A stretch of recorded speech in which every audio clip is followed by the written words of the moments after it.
गांव की रहने वाली एक बुढ़िया माँ एक सुबह पोस्ट ऑफिस के बाहर आकर कहती है, अरे बेटा, एक बार मेरी चिट्ठी तो ढूंढ दो। कहा ना आपके नाम से कोई चिट्ठी नहीं आई है। काम के समय परेशान मत कीजिए मुझे। इस तरह मत कहो बेटा, एक बार अच्छी तरह देखो ना बेटा। अच्छा, मुसीबत में फंस गया मैं तो। ये तो सुन ही नहीं रही है। आज ही तो आने वाली थी। हर महीने ही तो मेरे पास चिट्ठी आती है। मेरा पोता पहले कभी भी चिट्ठी लिखना नहीं भूला है। उस चिट्ठी की मुझे बहुत जरूरत है। क्या हुआ? इतना शोर शराबा क्यों है?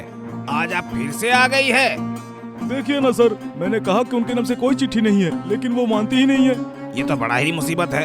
अगर आप रोज सुबह आकर इस तरह परेशान करेंगे तो हम काम कैसे कर सकते हैं? आज भी चिट्ठी नहीं आई है। दादी जी, आप अगले दिन आइए। ए बेटा, मैं तो रोज ही आती हूँ और लौट जाती हूँ, लेकिन तुम लोग तो दे ही नहीं रहे। चिट्ठी आएगी तब तो देंगे। अगर चिट्ठी आई होती तो उसे रखकर हम क्या करते बताइए। इस तरह बार बार आकर ऑफिस के सामने हंगामा मत कीजिए। चिट्ठी की बहुत जरूरत है बेटा, उसमें पैसे आएंगे। घर पर एक फूटी कौड़ी भी नहीं है। मेरे पोते को कम से कम एक चिट्ठी तो लिख दो। एक बात समझाने में ही फिर एक नया झंझट खड़ा हो गया। ये सब मेरे ही नसीब में आके मिलता है। आज सभी बहुत व्यस्त है, किसी और से लिखवा लीजिए। एक चिट्ठी लिख दोगे तो मुझे पता चल जाएगा कि मेरा नवीन ठीक तो है ना। सुना नहीं, सभी व्यस्त है। यह कोई आपके लिए चिट्ठी नहीं लिख सकता।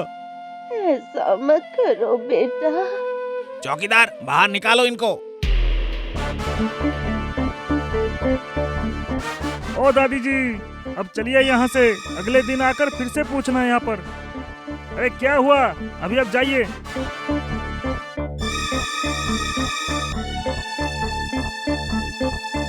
ओ बेटा, कम से कम तुम ही तो सुन लो।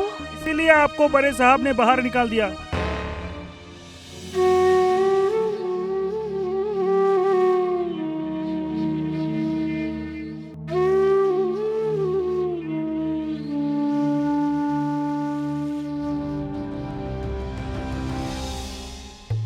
आह, कितनी गर्मी लग रही है। तुमसे कहा था अभी मत निकलो।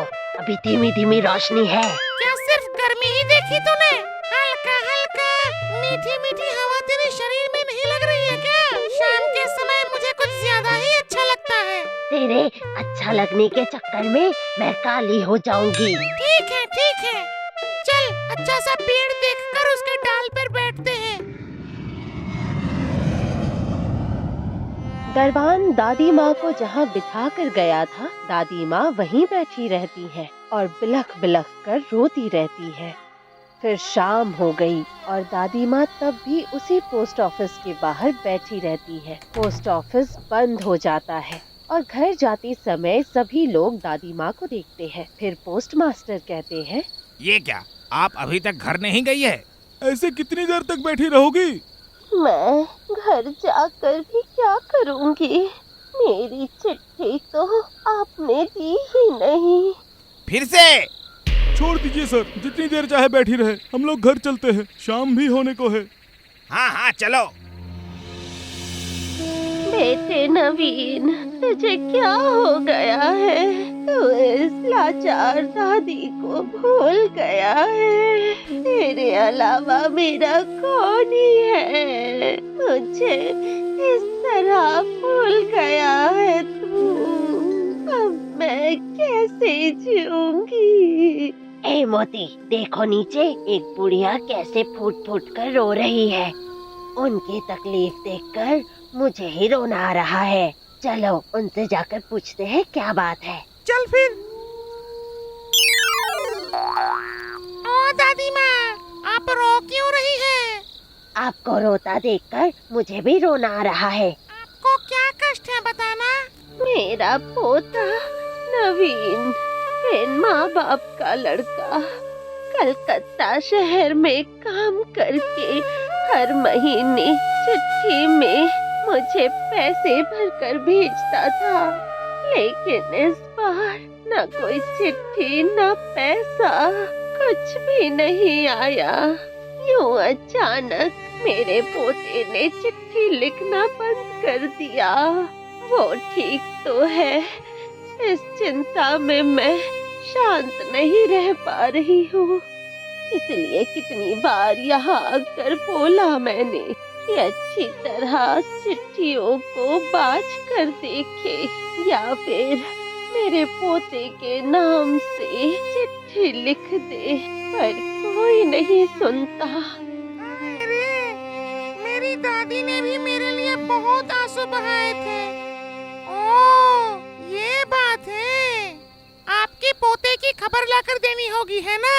आप कोई चिंता मत कीजिए दादी माँ, इस मामले को आप हम पर छोड़ दीजिए। तुम दोनों कौन हो बच्चों? मेरे पोते की खबर लाकर दे सकोगे? समझ लीजिए, हम आपके 2 और नाती और नातिन हैं। अब आप घर जाइए, कल आपको आपके नाती का पता चल जाएगा।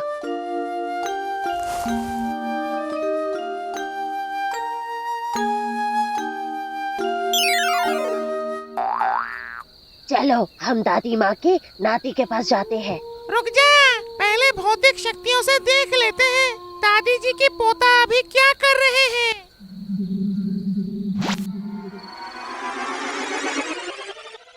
एक सप्ताह पहले दादी माँ का पोता चिट्ठी लिखकर पोस्ट ऑफिस तक जा ही रहा होता है कि अचानक उसे चक्कर आते हैं और वो गिरकर मर जाता है। अब तुम क्या करोगे? कल दादी माँ आएगी तो क्या कहोगे? मिल गया, बताता हूँ, सुन इधर आके।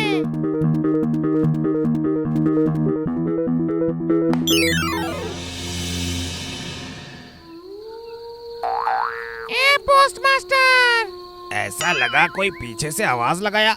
नहीं, कोई तो नहीं है। हो सकता है मेरा वहम है। नहीं, तुम्हारी गलतफहमी नहीं है, पीछे मुड़कर देखो। ये किस तरह की शैतानी है बच्चों? ना जान ना पहचान शैतान बच्चे तू तड़ाके से बात करता है। तुम जैसे लोगों को अच्छाई दिखाने का समय नहीं है। हम तेज दूत हैं, तुम्हारी गर्दन मोड़कर तोड़ देंगे। ये देख, इस तरह से खेलेंगे। भूत, बचाओ बचाओ, कोई मुझे बचाओ, बचाओ। भूत, राम राम राम राम राम राम। भूत, बचाओ, कोई है, बचाओ हमें, बचाओ। हाय अपदेवता, इस गांव में इतने लोग होने के बावजूद तुम्हें हमारे ही गर्दन क्यों पसंद आई? क्योंकि तुम लोग हमारी दादी को पोस्ट ऑफिस से भगाकर बहुत मजे ले रहे थे, इसलिए पकड़े हैं। गर्दन तोड़ दूं क्या? वो तुम्हारी दादी है, तुम नवीन हो क्या? मैं नवीन हूँ, मैं मरकर अभी मोती भूत बना हूँ। और मैं हूँ ज्योति भूतनी, इसकी छाया संगिनी। अगर चिट्ठी नहीं आई है तो मैं कैसे दे सकता हूँ? चिट्ठी तो लिख कर दे सकता था ना। चिंता करते करते मेरी दादी कितना कष्ट उठाया है। माफ करो हमें, हमसे गलती हो गई है। हम लोग कल ही अच्छी तरह से चिट्ठियों को ढूंढ कर देखेंगे। अब ढूंढने की जरूरत नहीं है। अब नवीन चिट्ठी नहीं लिख पाएगा क्योंकि अब उसकी मृत्यु हो चुकी है। लेकिन एक बात है, ये बातें दादी को नहीं पता चलना चाहिए। दादी माँ जितने साल तक जिएंगे, तुम दोनों हर महीने थोड़े थोड़े पैसे देते रहना उनको, और साथ में चिट्ठी भी लिख कर देना। चिंता करने की जरूरत नहीं है, हम लोग वो पैसे तुम लोगों को देकर जाएंगे। नहीं, देने की जरूरत नहीं है। तुम्हारी दादी जितने साल जिएंगे वो जिम्मेदारी सारी मेरी है। तुम लोग दया करके हमें छोड़ दो। तो फिर वादा कर। हाँ, किया। हाँ, मैं भी वादा करता हूँ। अगर मजबूर कोई इंसान तुम लोगों के पास जाए तो उन लोगों को भगा मत देना, उन लोगों की मदद करना। हाँ, करूँगा। जो बोलोगे वही करूँगा, सिर्फ हमें छोड़ दो। अब कल जब दादी माँ पोस्ट ऑफिस आएंगी तो उनके लिए नई चिट्ठी लिख देना और कुछ पैसे भी देना। ठीक है, छोड़ देती हूँ, भागो।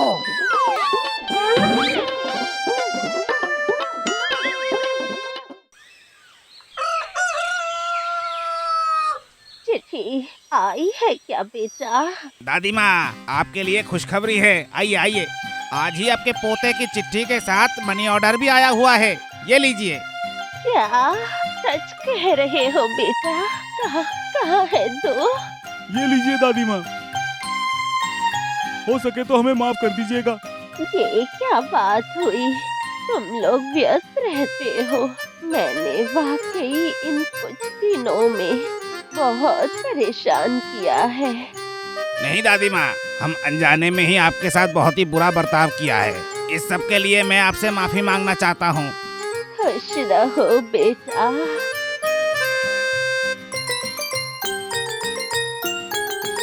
ओ बाबूजी, एक चिट्ठी लिख कर देंगे? पता मालूम है? हाँ। अंदर आइए, अंदर आइए।